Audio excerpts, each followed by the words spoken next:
Continua, Moura.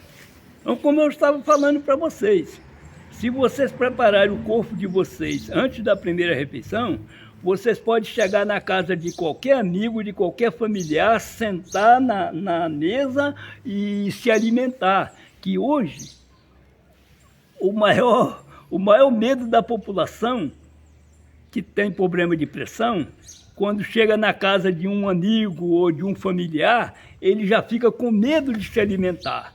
E nós temos os prazeres da vida. Vocês sabem quais são os prazeres da vida? Os prazeres da vida é você se alimentar bem, você dormir bem e você acordar com disposição.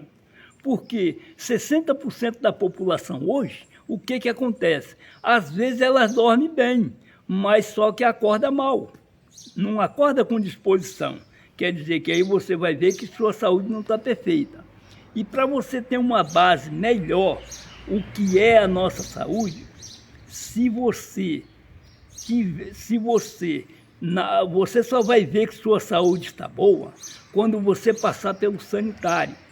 Isso você não precisa procurar médico, não.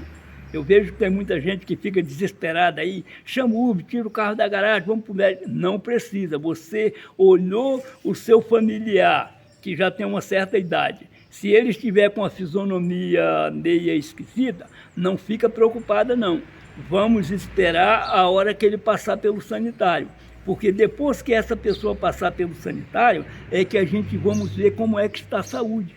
Mas tem muita gente que não enxerga essa parte. Então pode se ver através da fezes.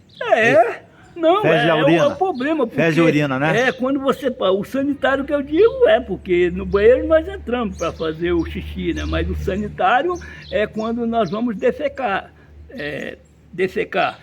Então o que acontece? Inclusive, a urina, quando você está com diabetes, a urina fica doce.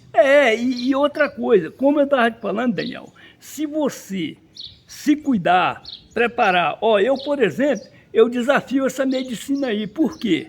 Você sabe qual é a minha janta hoje? A minha janta hoje é essa aqui,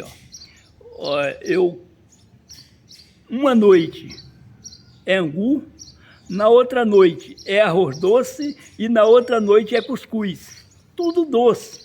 Quer dizer, os médicos, você falar para os médicos que porque tem gente que come como sobremesa, né? Eu como um prato.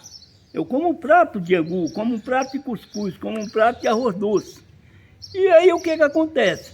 Eu desafio a medicina, que fala que isso faz mal. Eles teriam que explicar melhor para a população. Dizer assim, olha, vocês primeiro preparam o corpo de vocês para vocês ir comer qualquer coisa. Moura, mas tem muito médico bom. Tem médico ruim, mas tem muito médico bom. Médico que visa só o dinheiro do remédio, né? Mas Daniel, é a realidade.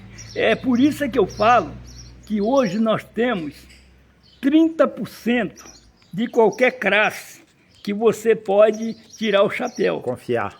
30% de qualquer classe, não é só de médico, não. De qualquer classe, 30%.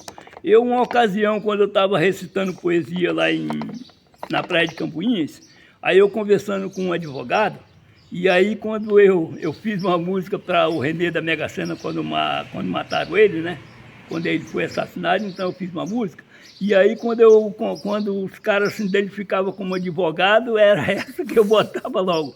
E aí tem um advogado que falou assim para mim, quando eu falei assim, olha, deve ter uns 30% de advogado que nós podemos considerar. Aí ele falou assim para mim, o poeta vermelho não tem nem 30. Quer dizer que se você escuta isso de um advogado que não tem nem 30, então vocês vão imaginar que eu estou certo. Então é como eu estava falando para vocês. Depois que aconteceu esses problemas comigo, fiquei internado no hospital, cheguei até a fazer greve de fome. Por que eu fiz greve de fome? Porque excesso de remédio, 24 horas de remédio, e a comida, para você comer uma comida daquela, você tem que, mais ou menos, ser como um presidiário, que eles não têm outra opção, tem que comer aquilo ali mesmo. Apesar de que os bambambam presidiários não comem aquela comida, né? A comida deles vem de fora. Então é por isso que eu estou falando para vocês. Você cai no hospital,